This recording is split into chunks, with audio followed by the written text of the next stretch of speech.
girl discovered that the seawater in the oil painting suddenly began to move, and it even flowed out of the frame. With her terrified scream, the rolling waves increased dramatically in amplitude. The cool sea breeze mixed with spray splashed onto the girl, her brother, and their cousin. Everyone was amazed by this water-spraying painting. As they watched the water flow from the painting growing stronger, the three rushed forward to try to stop it, but the powerful current swept them away. The painting fell to the floor, but seawater continued to gush out. In just moments, they were submerged by the seawater, and soon the entire room was filled. The furniture and they themselves were struggling desperately. To breathe, they had to use all their strength to swim upward. But when they surfaced, they found themselves in the vast ocean. Most terrifying of all, a huge ship was approaching right in front of them. The three could only dodge urgently. In this critical moment, several sailors jumped from the ship and swam quickly toward them. Finally, the three were successfully rescued onto the ship. What should have been a happy moment was interrupted when their cousin was frightened by a rat on the ship. Not only was it wearing weapons, but it could also speak human language. To confirm whether she was dreaming, she tearfully begged everyone to tell her where they were.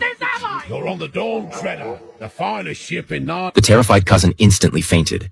However, the brother and sister showed no surprise, and instead shared a knowing smile. But when the sailors heard their names, they all knelt down. As it turned out, the siblings were once the king and queen of this world. After they left, Caspian had succeeded as king and governed this realm. Now he was searching everywhere for 7 missing lords. However, Lucy sensed that this accidental return to Narnia must be because of some unknown evil that needed them to eliminate, so she happily accepted this adventure. But their cousin, unable to return to the real world, kept complaining with dissatisfaction. The ship ignored his thoughts and sailed toward the designated island with wind and waves.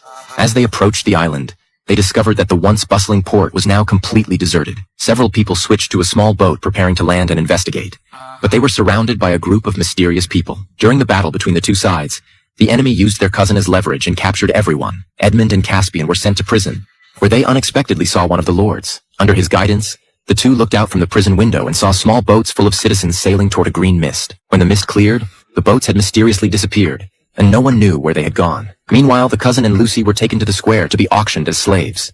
Beautiful Lucy became a hot commodity, with merchants bidding high prices to obtain her. When it came time to auction their cousin, everyone cast looks of disdain, and not a single person made a bid. The cousin felt angry about this, feeling insulted. Just then, the captain appeared suddenly with his warriors and quickly subdued these slave masters, successfully rescuing the two. Subsequently, Edmund and Caspian were also rescued. To protect his subjects, King Caspian not only had to continue searching for the lords, but also investigate the green mist. The ship followed the direction of the mist and arrived at a mysterious island. After everyone fell asleep at night, large footprints mysteriously appeared on the beach, and strange sounds echoed through the air. As soon as the words were spoken, a large footprint appeared beside Lucy. Then she was carried away by an invisible force. She wanted to scream, but her mouth was covered by an invisible hand, and her body seemed beyond her control. Suddenly, she fell from the air.